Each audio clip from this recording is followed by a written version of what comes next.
Bienvenido, queridos televidentes, a su programa Entérese.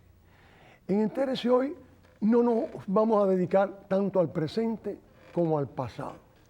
¿Cómo es que en el pasado se produjeron una serie de hechos después de la Primera Guerra Mundial y muy en especial durante la Segunda Guerra Mundial que fueron la causa de los grandes males que hoy tenemos? ¿Qué sucedió? ¿Qué pactos se hicieron? ¿Cómo terminó? ¿Y qué ha producido esto de males y nuevos males y más guerras en el presente? Y para ello, ¿quién mejor que al doctor Orlando Trujillo, ese gran historiador y amigo nuestro? Bienvenido a nuestro programa, doctor. Muchas gracias por la invitación, Jesús. Esas alianzas durante la Segunda Guerra Mundial, en líneas generales, para después entrar en detalle, ¿cómo usted las ve? Bueno, las alianzas comenzaron realmente en la Segunda Guerra Mundial.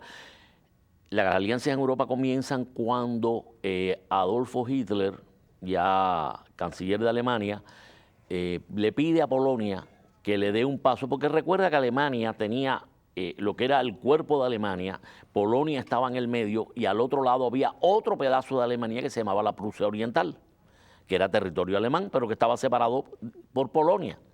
Entonces le pide un paso a Polonia para construir una carretera y una línea de ferrocarril que permitiera comunicar a lo que era la Alemania propiamente con la Prusia Oriental. Realmente todo hace indicar que ya en ese momento él planeaba utilizar precisamente esa línea férrea para en un futuro atacar a la Unión Soviética. Pero por lo pronto Polonia le dice que sí, que lo va a aceptar. Pero inmediatamente Francia e Inglaterra, temerosas de lo que Alemania pudiera crear o el poder que pudiera desarrollar Alemania, hacen presión sobre Varsovia y Varsovia decide retractarse, decide no concederle a Alemania lo que le estaba pidiendo. Entonces surge el primer, obviamente los polacos le dicen, bueno, pero es que yo tengo delante de mí a Alemania y cómo resuelvo este problema. Le dijeron, no tienes ningún problema, hacemos un pacto y cualquier agresión a ti, pues va a ser una agresión a nosotros. Y entonces ahí surge el primer pacto que sería Gran Bretaña, Polonia y Francia. Después, como es lógico, todo el mundo sabe, viene el caso de Danzig, el ataque a Polonia e inmediatamente Inglaterra y Francia, teniendo que cumplir ese pacto, aunque no intervinieron para defender a Polonia, porque Polonia cayó como una fruta madura. Y no solamente eso, sino que la Unión Soviética, que ya había firmado un pacto también con Hitler, y el pacto había sido conveniente para ambas partes, porque en ese pacto, Alemania se queda con el pedazo que invade de Polonia, pero a su vez la URSS, como se llamaba en aquel entonces, invade por el este y toma un pedazo de Polonia también. Ese es el pacto Ribbentrop-Molotov. Exacto, que ese pacto garantizaba que Alemania, que carecía de combustible, porque Alemania no tenía petróleo, le garantizaba el combustible de Bakú, o sea, de la Unión Soviética, que se lo vendía a Alemania. Mucha gente no sabe que los tanques alemanes cuando entran en Polonia y los tanques alemanes cuando atacan en el 40 a Francia y demás y eso, se movían con el combustible de la Unión Soviética, con el combustible de Bakú, porque la producción de Rumania era extremadamente pequeña, o sea, no era suficiente para la maquinaria de guerra alemana. Entonces se firma ese pacto donde Alemania se compromete a venderle, es un pacto de no agresión. Alemania también se compromete a no agredir a la Unión Soviética y le permite invadir una parte de Polonia, se dividen en Polonia y a su vez la Unión Soviética le garantiza el suministro de petróleo a Alemania. Ese es otro de los pactos. Después cuando se desarrolla la guerra en el año ya en el 39, que ya se desarrolla la guerra, entonces empiezan a participar, se crea lo que pudiéramos llamar la alianza, se va creando la alianza de los aliados, donde en esa alianza participa Noruega, Holanda, Dinamarca, Bélgica, todos ellos más o menos. Alianza. Se va creando una alianza, algunas que ni tan siquiera eran firmadas, como la de Bélgica, que reacciona sencillamente a la invasión. Pero hay una alianza. Ahora, el eje, que es la parte de Alemania, pues se crea la alianza del eje con Austria, que ya Austria había sido anexada en el Anschluss, había sido anexada a Alemania. Bueno, o Austria había sido anexada a Alemania o Alemania a Austria, porque mucha gente dice que fue Austria la que se anexó a Alemania, puesto que Hitler era austriaco. Pero bueno, Austria y Alemania, Italia, Rumanía, Bulgaria, Hungría, todos esos forman lo que se llamó el eje. Ese fue el eje. Y como es lógico, en el Pacífico, Japón, aunque Japón formaba parte de ese eje, pero no estaba integrado y no formaba parte de la guerra propiamente, porque a pesar de que Alemania le pidió muchas veces a Japón que atacara a la Unión Soviética, Japón nunca lo quiso hacer para abrirle otro frente. O sea que era Japón en ese pacto estaba... no era una cosa como los otros, que estaban totalmente aliados con Alemania.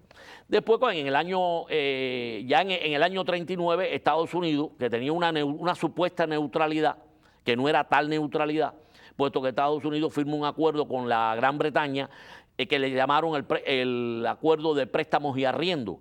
Y por ese acuerdo de préstamos y arriendo, Estados Unidos le daba aviones, buques, municiones, todos los pertrechos de guerra, armaba a la Gran Bretaña, e incluso alimentos. Es motivo porque los alemanes declaran en el año 40 que todo barco que esté transportando vituallas y pertrechos hacia la Gran Bretaña, ellos lo van a hundir. Porque los barcos americanos, ellos estaban hundiendo barcos ingleses y demás, pero los barcos americanos, los convoys, transportaban todo ese equipo y como era neutral, supuestamente, entre comillas, pues no lo podían tocar. Entonces en el año 40 dijeron, no, la bandera que traiga, si trae para acá, lo vamos a hundir. Y ya cuando en el año 41 Adolfo Hitler lanza el ataque de la Operación Barbarroja, que ataca a la Unión Soviética, porque hasta ese momento la Unión Soviética se había mantenido totalmente al margen y los comunistas en América, en Estados Unidos, en el resto de los países de América, decían, por ejemplo, en Cuba decían, Cuba fuera de la guerra imperialista. Inmediatamente que Adolfo Hitler atacó a la Unión Soviética, inmediatamente ellos pedían entrar en la guerra. Porque los comunistas del mundo siempre fueron servidores de la Unión Soviética. Y en este país pasaba exactamente lo mismo. Entonces, en el año 41, ataca, por la Operación Barbarroja, ataca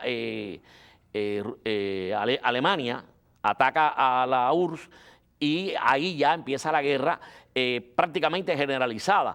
No olvidemos que en el año 39 la Unión Soviética trata de conquistar a Finlandia, la pequeña Finlandia.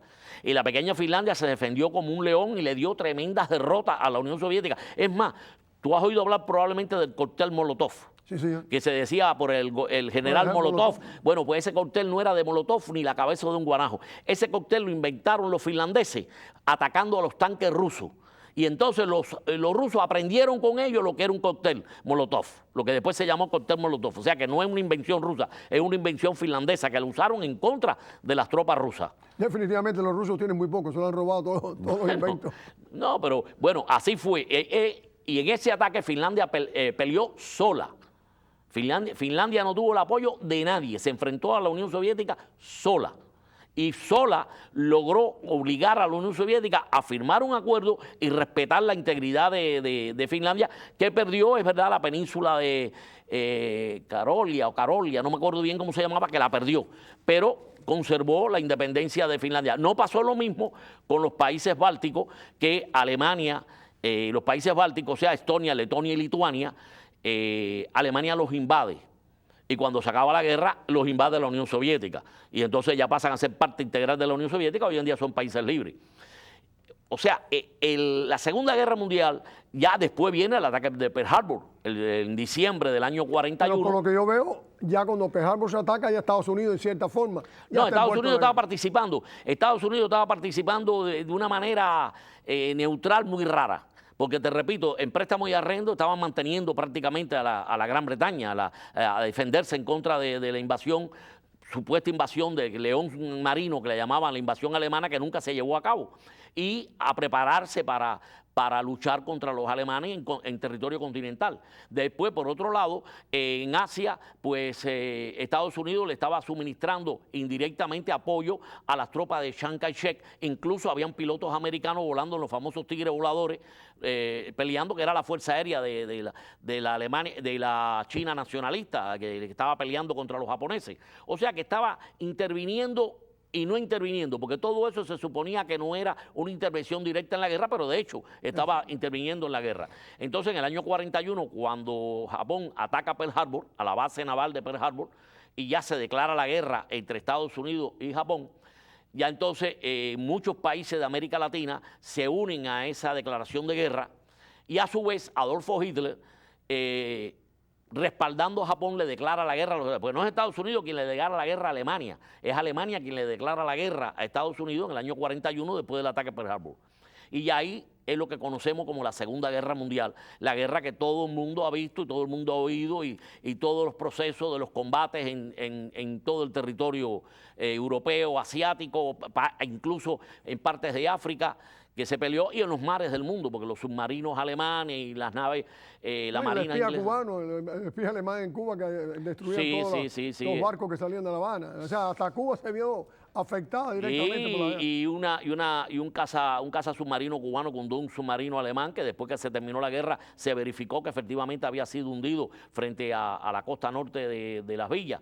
Lo habían hundido ahí en el callerío que hay ahí. Hundieron un submarino alemán. Habían participado, y entonces, por ejemplo, Brasil y México enviaron tropas. O sea que hubo una participación, hubo otros países como Argentina, como Uruguay y demás que fueron más o menos neutrales. Neutrales, pero permitiendo la llegada de los alemanes a sus costas. Bueno, eso fue ya otra cosa, eso fue con Perón, ya eso fue otra cuestión aparte. En Europa, los países neutrales fueron Suecia, Suiza,